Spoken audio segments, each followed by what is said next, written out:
Oke, selamat pagi teman-teman mahasiswa semua. Perkenalkan nama saya Yunizar Adiputra. Saya adalah dosen di Departemen Ilmu Hubungan Internasional, Fakultas Ilmu Sosial dan Ilmu Politik Universitas Gadjah Mada.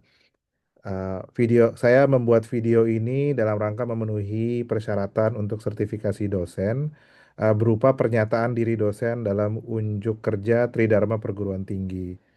PDD UKT-PT di bidang pengajaran. Ada dua bagian dari video ini. Yang pertama adalah saya akan menyampaikan mengenai informasi perkuliahan, yang kemudian diikuti dengan bagian kedua, yaitu sedikit penggalan materi eh, salah satu topik di dalam mata kuliah yang saya ampu.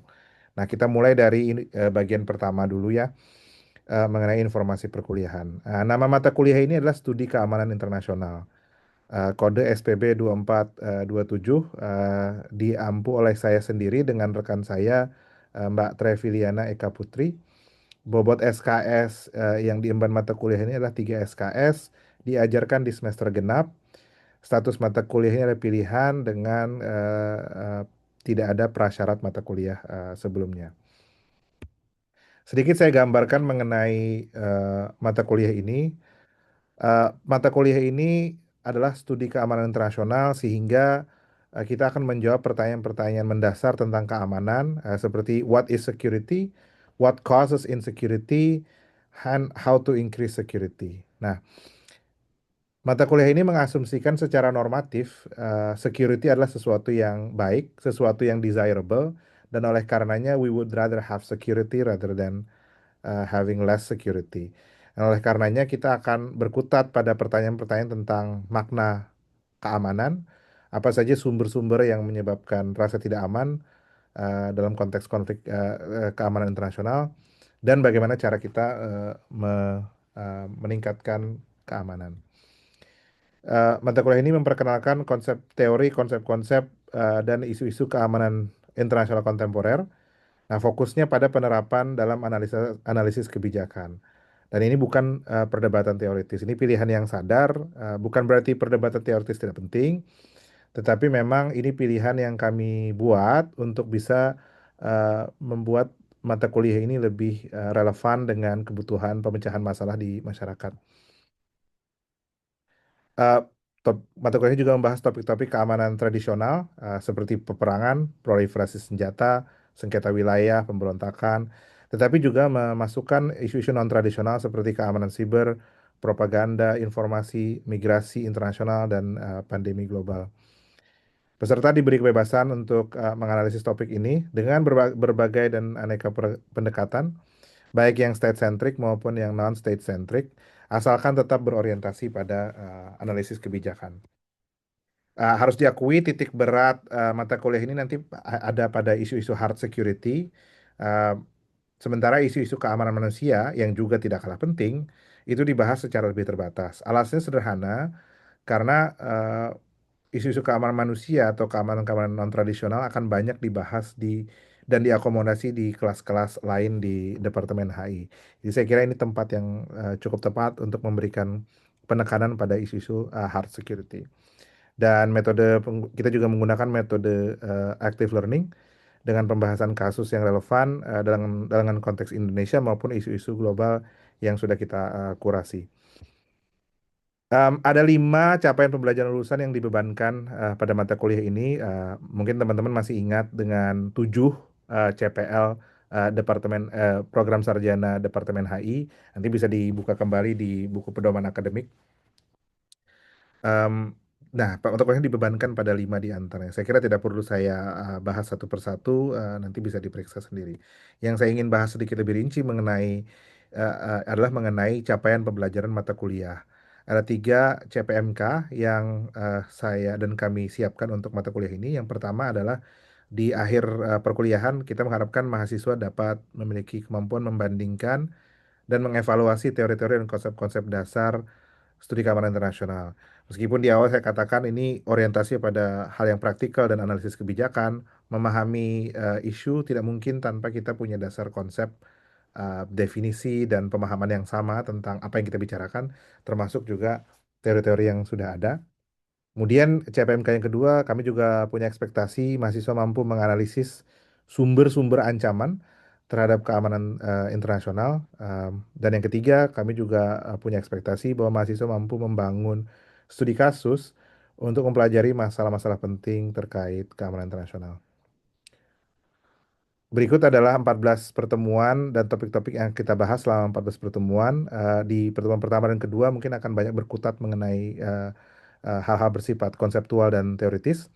Tetapi dari pertemuan ketiga dan seterusnya kita akan mulai membahas mengenai topik-topik penting di dalam studi keamanan internasional seperti sebab-sebab perang, uh, bagaimana kita mengukur power dan memenangkan perang, proliferasi senjata, perang saudara.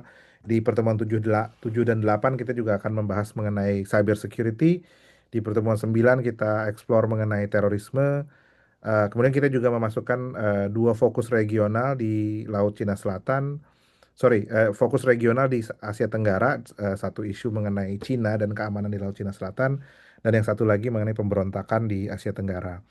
Sementara untuk ancaman keamanan non tradisional, kita fokus pada isu migrasi internasional dan pandemi global. Saya kira ini tidak mungkin kita bisa mengcover semua topik, tapi ini pilihan-pilihan yang kami siapkan dan kami kurasi untuk para peserta kelas. Semoga bisa bermanfaat. Metode belajar yang kami kemukakan di sini tentu saja menggunakan student-centered learning sesuai dengan filosofi pendidikan di Departemen Ilmu HI UGM. Metodenya meliputi ceramah, diskusi berkelompok, dan presentasi. Ada satu proyek kelas, proyek mahasiswa yang juga sekaligus menggunakan prinsip problem-based learning dalam kelas ini, yakni di akhir kelas akan mahasiswa secara berkelompok akan membuat sebuah episode podcast studi keamanan internasional yang membahas mengenai isu-isu keamanan mutakhir dan nanti instruksinya dan rubrikasinya akan diberikan secara terpisah. Kemudian komponen case-based learningnya juga akan terdiri dari tugas diskusi dan presentasi kelompok. Di sesi sinkron di kelas, ekspektasi kami mahasiswa akan aktif berdiskusi mengenai materi dan kasus. Sementara untuk sesi asinkron atau belajar mandiri, kegiatan mahasiswa yang kami harapkan adalah tentu saja belajar berkelompok, refleksi materi, melakukan riset, menyiapkan presentasi, serta juga mengerjakan proyek podcast. Perkuliahan ini dilaksanakan secara 100% luring sebenarnya, tetapi untuk pertemuan kali ini kita lakukan, kita beri pengecualian untuk kebutuhan sertifikasi dosen, dan kita menggunakan LMS Microsoft Teams. Berikut adalah 5 komponen penilaian atau teknik assessment yang kami gunakan untuk mengevaluasi apakah mahasiswa sudah memenuhi capaian pembelajaran mata kuliah. Ada aktivitas partisipatif sebesar 10%, kemudian podcast itu 25%, presentasi dan diskusi kelompok juga 25%, kemudian kuis dan ujian tengah semester. Ini tidak ditulis secara kronologis ya, karena sebenarnya 3 teknik assessment pertama itu diarahkan untuk kaitannya dengan student standard learning. Kemudian untuk kuis dan ujian tengah semester itu dilakukan secara tradisional ya, pengetesan kognitif mahasiswa apakah mampu menjawab pertanyaan secara tepat dan akurat. Saya kira itu untuk perkenalan atau informasi perkuliahan. Sejauh ini ada pertanyaan dari teman-teman mahasiswa. Silakan kalau ada pertanyaan, raise hand. Belum ada, Mas. Oke, jika belum ada kita teruskan. Nah, kita masuk ke dalam satu segmen topik materi perkuliahan. Pertanyaan adalah mengapa perang terjadi? Ketika kita bicara tentang studi keamanan internasional, salah satu ancaman terbesar yang sering dibicarakan di dalam ilmu HI, saya kira juga Anda pasti membicarakan ini di awal-awal perkuliahan Anda di misalnya di pengantar ilmu HI, itu pasti terkait dengan perang, ya. Nah, perang ini adalah sebuah fenomena yang sangat sentral di HI. Uh, in fact, sebetulnya alasan kenapa disiplin ilmu HI itu lahir, among other things ya, itu salah satunya adalah merespons Perang Dunia Pertama. Ilmuwan-ilmuwan politik pada kala itu merasa bahwa besar sekali dampak dari peperangan, sehingga mereka berpikir kita harus menemukan cara agar bisa menemukan penyebab-penyebab perang dan menghentikannya sebetulnya. Dan itulah saat dimana ilmuwan politik mulai merasa perlu ada disiplin khusus yang membahas mengenai hubungan internasional. Jadi memang alasan atau the defining question dari disiplin ilmu HI tadinya itulah pertanyaan mengenai mengapa perang terjadi dan bagaimana cara menghentikan atau meminimalisir perang. Dan konsekuensinya kemudian ada beragam pendekatan dalam melihatnya. Nah, eh, ada banyak definisi perang, tetapi saya kira ini salah satu definisi yang agak mudah dan umum dipahami. War is organized violence between political entities, fought for some purposes according to some strategy. Nah, kalau kita bisa lihat definisi ini ada beberapa hal yang bisa kita garis bawahi. Di situ misalnya ada kata organized violence. Saya katakan perang berarti bukan kekerasan yang sifatnya random ya.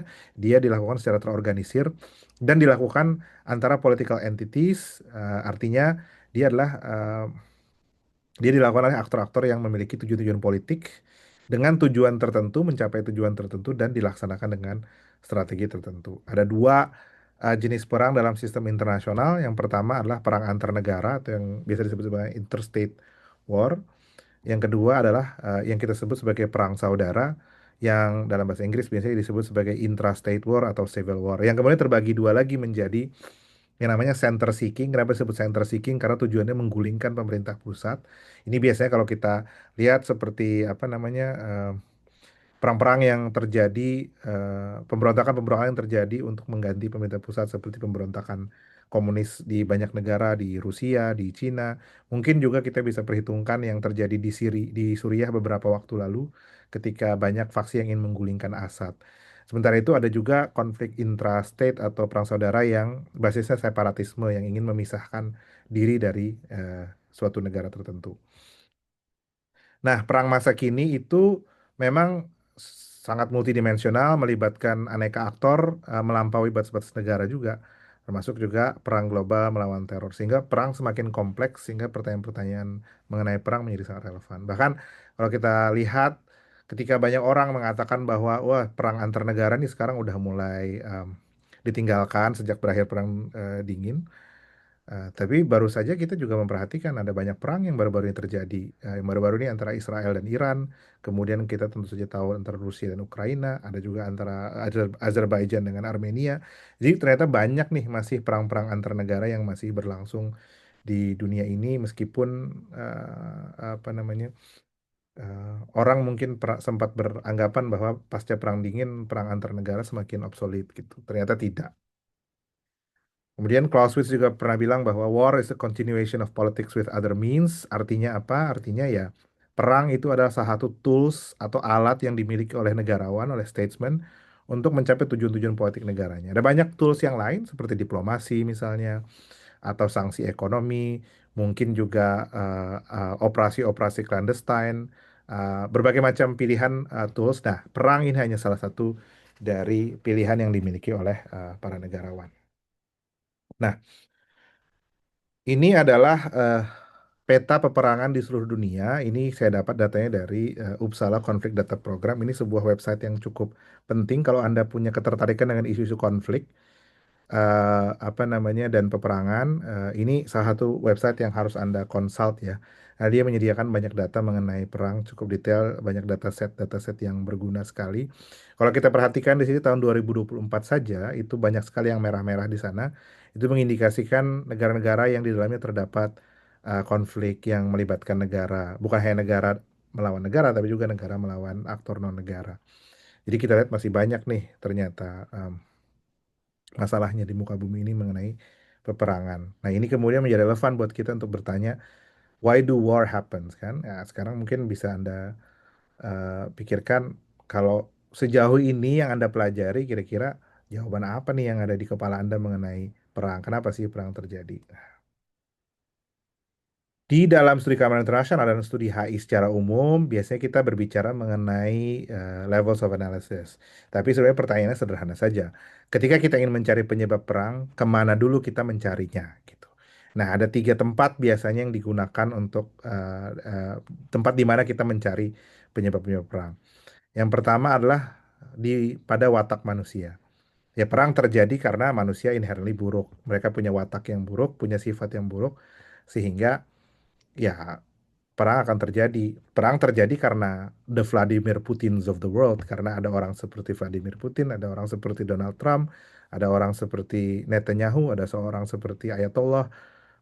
I don't know. Ada banyak orang yang menurut eh, kalau kita mengacu pada watak manusia, itu disebabkan oleh manusianya. Perang terjadi karena manusianya tidak sempurna, gitu, kira-kira. Yang kedua, kita juga bisa mencari penyebab perang pada struktur internal negara. It's not about the man or the women. Ini tentang bagaimana negara berbentuk, bagaimana cara mengorganisir negara. Apakah negara itu demokratis, apakah negara itu otokratis, apakah negara itu kapitalis, sosialis, atau negara itu negara kaya atau negara miskin. Ada sesuatu tentang bagaimana negara itu structured yang membuat mereka lebih cenderung atau lebih mudah untuk pergi berperang dibandingkan yang lain. Ini adalah tempat kedua kita bisa mencari penyebab perang. Dan ini adalah tempat ketiga adalah pada sistem internasional. Ini bukan karena kalau di tempat ketiga ini kita tidak berbicara tentang pemimpinnya, kita tidak berbicara tentang karakteristik negaranya, kita berbicara tentang karakteristik lingkungan di mana negara-negara itu tinggal. Karena lingkunganlah kemudian yang menjadi membuat perang terjadi. It doesn't matter yang memimpin sebuah negara itu seorang nabi sekalipun atau negaranya dibuat secara sangat demokratis, apabila sistem internasionalnya masih memiliki karakteristik tertentu, ya, spoiler alert anarki, maka peperangan akan terus menjadi fitur yang konstan di sana. Nah, ini yang kemudian yang dicari orang ketika melihat sistem internasional gitu kira-kira. Nah, tiga ini merupakan framework berpikir mengenai lokus-lokus tempat kita bisa menemukan penyebab perang. Di dalamnya ada banyak teori-teori ya, ada ragam teori menurut di watak manusia ada macam-macam teori dan seterusnya. Nah, saya ingin bahas lebih detail sedikit satu persatu. Nah, bagi yang menemukan alasan perang pada watak manusia, basisnya adalah berpikirnya adalah perang itu disebabkan oleh sifat-sifat dasar manusia yang cenderung cacat. Manusia itu buruk. Meski dianugerahi akal budi, manusia itu seringkali dikendalikan oleh hasrat yang menggiringnya pada konflik dan kekerasan. Anda silakan pikir saja di sekitar Anda. Meskipun Anda dilahirkan misalnya di keluarga yang baik, di lingkungan yang baik, pasti pernah selama hidup atau mungkin dalam beberapa waktu terakhir menemukan orang berkelahi di sekitar Anda. Meskipun yang berkelahi ini biasanya orang yang punya akal, berpendidikan, dan semacamnya. Artinya apa? Meskipun kita punya akal dan kita semua sepakat bahwa berkelahi, berantem itu buruk bagi kita karena ada kerusakan, ada bisa risiko meninggal dan lain-lain, toh kita tetap melakukannya, toh orang-orang tetap melakukannya. Artinya apa? Akal budinya ada, tetapi tidak selalu digunakan. Nah, selama manusia punya sifat seperti ini, maka perang akan terus berlangsung. The evilness of man or their improper behavior leads to war. Individual goodness, if it could be universalized, would mean peace. Artinya apa? Menurut orang-orang yang melihat penyebab perang pada watak manusia, apabila kita bisa memperbaiki manusianya, maka kedamaian bisa terjadi. Nah, ini bisa kita lihat, saya nggak tahu apakah di PIHI sudah pernah disinggung. Di dalam teori HI ada realisme klasik yang melihat bahwa, well, manusia itu pada dasarnya jahat atau buruk, sehingga konflik akan terus menjadi fitur konstan di dalam hubungan internasional. Sementara idealisme atau liberalisme melihat bahwa, well, mungkin ada beberapa manusia yang buruk, tetapi manusia capable untuk memaksimalkan potensinya. Mereka bisa kok menjadi baik asal mereka diedukasi, asal mereka direform, diberi pendidikan. Makanya kalau Anda melihat semua program-program liberalisme, tujuannya selalu untuk memaksimalkan potensi, memperbaiki manusia, reforming the man. Itu adalah program dari idealisme dan liberalisme. Bagi mereka, apabila manusianya udah benar, nggak bakal perang. Saya ingin Anda bertanya ini di kepala Anda. Apakah manusia menurut Anda dapat secara sempurna menjadi rasional dan penuh kasih? Saya kira itu pertanyaan retoris yang mungkin perlu dipikirkan. Yang kedua, sebab perang pada struktur internal negara. Nah, ini juga penting. Perang dan damai dipengaruhi sangat kuat oleh bagaimana bentuk dan struktur negara. Seperti saya katakan tadi, demokrasi, otokratik, kemudian juga ada kapitalisme, non-kapitalisme, dan lain-lain. Kalau yang pertama kita berbicara tentang kecacatan manusia, yang kedua mereka berbicara tentang kecacatan dalam struktur negara yang menyebabkan perang. Nah, memperbaiki kecacatan ini dapat mengurangi atau bahkan menghilangkan perang. Nah, perbaikan macam apa nih yang yang diperlukan? Nah, ini pertanyaan kuncinya. What does it mean to be a good state? Nah, baru muncullah teori-teorinya di sini. Marxisme misalnya melihat penyebab perang itu karena negara itu menganut sistem kapitalisme yang inherently dengan surplus produksinya itu harus mengekspansi wilayah sehingga terjadilah konflik. Cara memperbaikinya adalah transformasi dalam kepemilikan alat-alat produksi. Immanuel Kant melihat masalahnya ada pada pemerintahan yang tidak representatif. Sehingga perlu ada reformasi di mana negara harus menerapkan sistem pemerintahan republik yang representatif berdasarkan konsen dan karenanya ketika keputusan-keputusan mengambil perang diperlukan, publik akan cenderung menolaknya. Karena yang membayar biaya perang paling besar itu biasanya adalah publik. Yang ketiga, Wilson itu beranggapan bahwa demokrasi dan self-determination lah yang kemudian menjadi basis negara yang baik, negara yang taat aturan, dan negara yang cenderung akan menghindari cara-cara kekerasan. Nah, nggak tahu Anda pernah mendengar teori yang sangat terkenal ini namanya teori democratic peace, yang mengatakan bahwa negara demokrasi itu tidak berperang satu sama lain. Nah, ini saya kira sebuah tesis yang cukup penting untuk Anda eksplor. Idenya adalah negara demokrasi itu punya struktur kelembagaan yang membuat keputusan membuat perang itu menjadi sulit. Presiden tidak bisa semudah itu ingin berperang besok hari karena ada DPR, ada media yang kemudian ada civil society yang bisa mencegah keputusan-keputusan sepihak untuk pergi berperang. Kemudian juga ada norma-norma tentang liberalisme yang kemudian juga mencegah di negara-negara demokrasi tidak semudah itu untuk memutuskan berperang, apalagi satu sama lain. Nah, ini adalah beberapa alasan, beberapa penyebab perang yang melihat sebabnya pada struktur internal negara.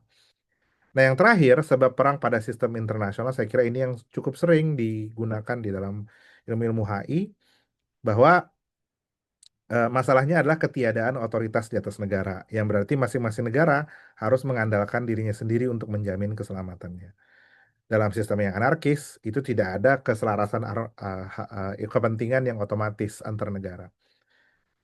Intinya adalah a state will use force to attain its goals if, after assessing the prospects for peace, it values those goals more than it values the pleasures of peace. Because each state is the final judge of its own cause, any state may at any time use force to implement its policies. Because any state may at any time use force, all states must constantly be ready either to counter force with force or to pay the cost of weakness. The requirements of state actions are, in this view, imposed by the circumstances in which all states exist.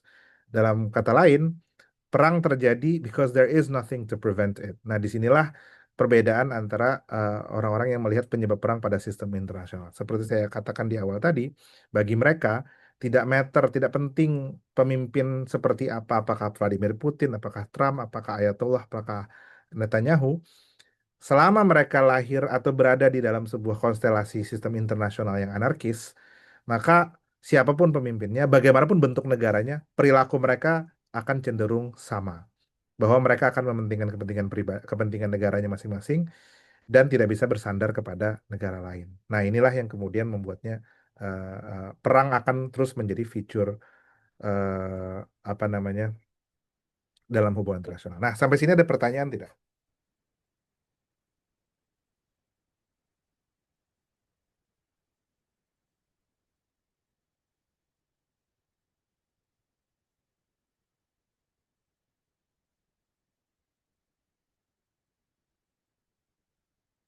Jadi pahami ya? Oke, nah kalau belum ada pertanyaan, maka saya ingin bertanya kepada Anda. Bagaimana cara kita menggunakan cara pikir yang seperti saya katakan tadi dalam menganalisa kasus perang Rusia dan Ukraina? Nah, ada yang mau mencoba nggak? Mungkin ini perang yang cukup ini ya, cukup luas diketahui. Saya kira fakta-fakta umumnya sudah kita ketahui tahun 2014 Rusia menganeksasi Crimea, kemudian 2022 Rusia kemudian menyerang Ukraina di Donetsk dan Luhansk.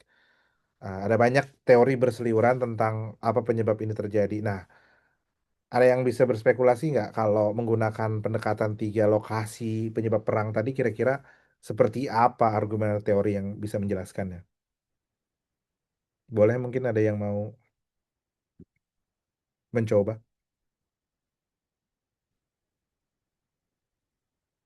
Ya, Mas Satria ya boleh. Pagi Mas, suara saya terdengar nggak ya? Terdengar, terdengar, silakan. Oke, mungkin kalau dari pandangan saya dari tiga pendekatan tadi, semuanya bisa di-apply ya kalau kita melihat dari semuanya. Secara watak perseorangan, mungkin bisa dengan argumen bahwa Putin memiliki pandangan yang sangat agresif terkait negara-negara di sebelahnya, apalagi dengan banyaknya wacana makin banyak negara yang akan masuk NATO. Tapi kembali kalau kita melihat ke struktur internasional itu sendiri yang anarkik, tidak ada yang di nothing above the state, itu membuat Putin juga mungkin membuat Rusia memiliki merasa mereka bisa melakukannya mengingat posisi Ukraine yang sangat dekat dengan Rusia. Mungkin dengan sistem negara itu sendiri juga bisa masuk, Mas. Jadi sebenarnya memang dengan kasus ini bisa pick and choose ya. Tapi kalau mungkin kalau menurut saya yang titik berat saya lebih titik beratkan di sistem yang anarkik itu sendiri karena tidak ada yang above the state, technically tidak ada yang bisa menghukum apa yang dilakukan Rusia walaupun sudah berusaha dilakukan di UN dan segala macam.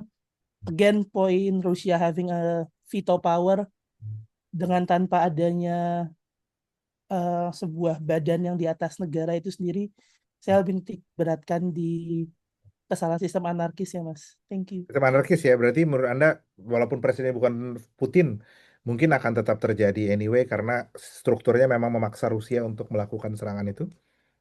Kalau menurut saya iya Mas, sepertinya melihat kondisi akan seperti itu Mas siapapun yang memimpin. Terima kasih. Oke. Yang lain mungkin ada yang punya pendapat yang sama atau berbeda. Silakan, Debbie. Iya baik, terima kasih Mas. Selamat pagi.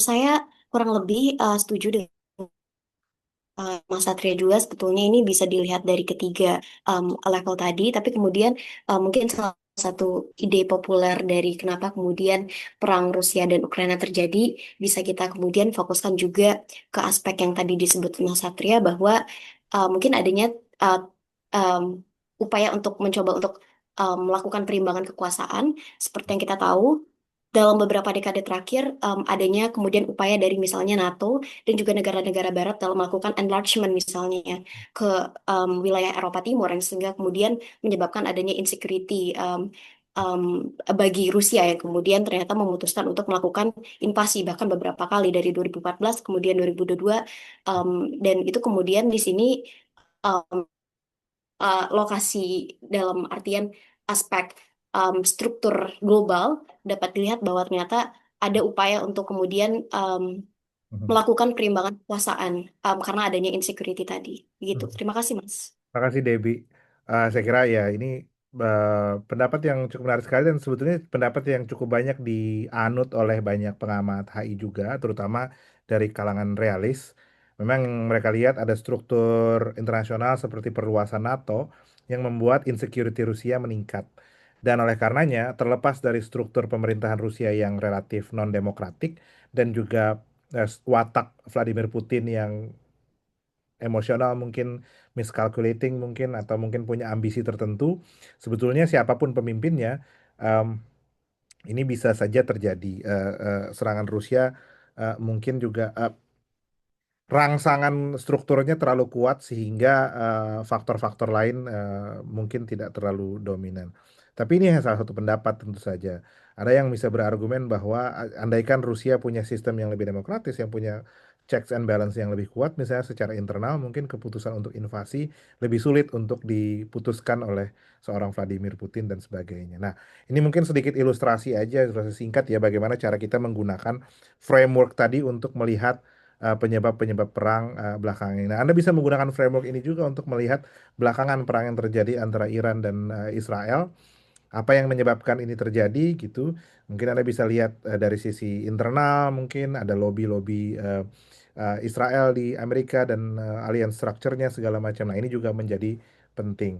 Nah, saya kira itu yang cukup penting dalam kasus ini ya. Nah, saya ingin menutup sesi singkat ini untuk semacam refleksi buat Anda dan ini dalam konteks di kelas ini mungkin bisa jadi pertanyaan. Mana di antara tiga penjelasan tersebut yang paling meyakinkan bagi Anda dan mengapa? Kemudian juga bagaimana dasar-dasar empiris yang bisa kita cari apabila Anda ingin membuktikan satu penjelasan lebih meyakinkan daripada yang lain. Nah, saya kira ini adalah PR Anda yang mungkin Anda bisa kumpulkan di akhir kelas. Terima kasih atas partisipasinya untuk sesi yang singkat ini saya sangat apresiasi sekali. Eh, Apabila ada salah dan kurang mohon maaf. Terima kasih.